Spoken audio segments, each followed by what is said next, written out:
안녕하세요. 목걸이 한방병원 이민호 원장입니다.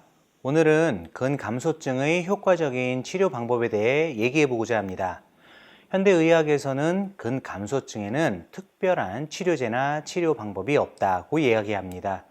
그래서 특별한 치료제나 치료 방법이 없다고 생각하니 자꾸 근력운동, 단백질 섭취만 강조해서 얘기하고 있습니다. 그런데 이미 근감소증이 발생하고 증상이 있는 환자들은 허리가 구부러지고 무릎도 아프고 다리에 힘이 빠져 잘 걸을 수 없고 걸음걸이도 느려진 상태이기 때문에 근력 운동을 하는 것 자체가 불가능합니다. 또 이런 근력 운동, 단백질 섭취만으로는 단기간에 증상 개선의 효과를 보기 힘듭니다. 사실 이건 근감소증이 발생하기 전에 예방하는 방법이라고 봐야 합니다. 그럼 근감소증의 단기간 효과를 볼 수 있는 효과적인 치료 방법은 없을까요? 있습니다.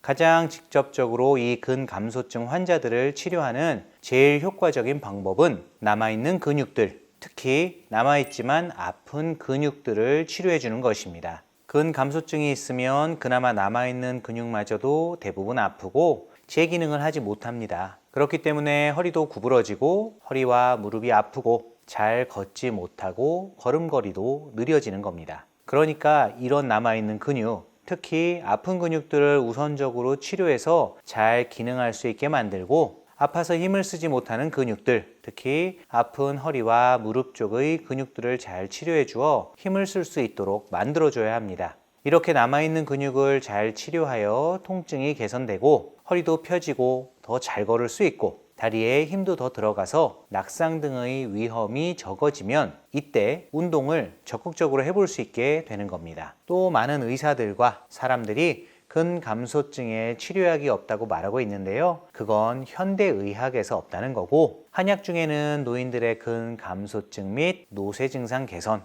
인지기능 개선, 식욕 증진, 골격 근량 증가 등의 효능이 과학적으로 검증되고 있는 근감소증 한약이 분명히 있습니다. 이 한약은 우리나라보다 훨씬 일찍 고령화 사회에 접어든 일본에서 많이 쓰면서 이 근감소증 한약에 대한 많은 연구 데이터들이 나오고 있는 상황입니다. 사실 고령의 어르신들이 한약을 복용하면 힘이 나고 기운이 보충된다고 이야기하는 이유가 바로 한약의 이런 효능과 관련이 있는 것입니다. 그러니 이 근감소증 한약에도 관심을 가지고 치료에 참고하시길 바랍니다.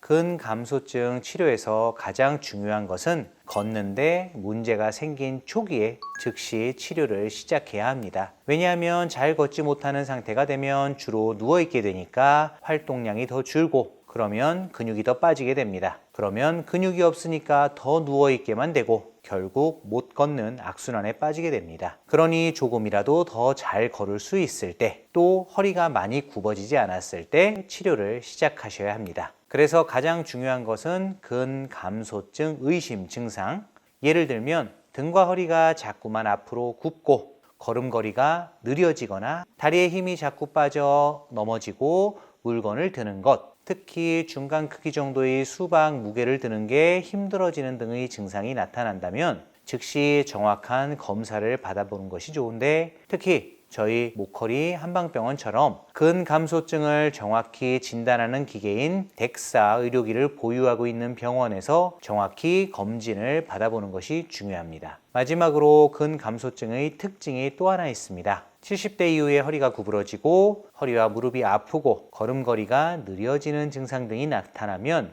이건 협착증의 증상들과 아주 비슷하기 때문에 협착증이 아닌데도 협착증으로 진단받는 환자들이 굉장히 많습니다. 물론 근감소증과 협착증을 동시에 가진 환자도 많습니다. 하지만 협착증 없이 근감소증만 있는 환자도 많고, 만약 이런 환자들이 협착증으로 진단받으면 잘못된 치료를 받고 그 결과는 매우 안 좋을 수 있기 때문에 내가 근감소증인지 아니면 협착증인지 아니면 근감소증과 협착증이 동시에 있는 건지를 정확하게 진단받아 봐야 합니다. 그런데 사실 70대 이상에서는 척추의 퇴행성 변화가 없는 사람이 거의 없기 때문에 누구라도 MRI를 찍어보면 대부분 퇴행성 척추 질환이 발견될 수 있고, 또 척추관이 막혀 있는 사람도 매우 많습니다. 그래서 근감소증 환자를 MRI만 보고 진단을 하게 되면 잘못된 협착증 진단을 할 가능성이 매우 높아집니다. 이렇게 잘못된 진단을 하게 되면 잘못된 치료로 인해 시간 낭비는 물론 결과가 매우 안 좋을 가능성이 있습니다. 특히 근감소증이 있는 사람이 협착증 수술을 받게 되면 정상적인 근육을 가진 사람에 비해 수술의 예후가 훨씬 더 안 좋기 때문에 매우 주의해야 합니다. 저희 모커리 한방병원은 근감소증과 중증 협착증까지 모두 재활치료로 치료하고 있습니다. 이런 근감소증, 협착증 환자들이 직접 남겨주신 치료 후기 영상과 협착증 재활치료에 관한 논문 내용이 담긴 영상을 첨부해 드릴 테니 아래 첫 번째 댓글에서 꼭 보시길 바랍니다. 감사합니다.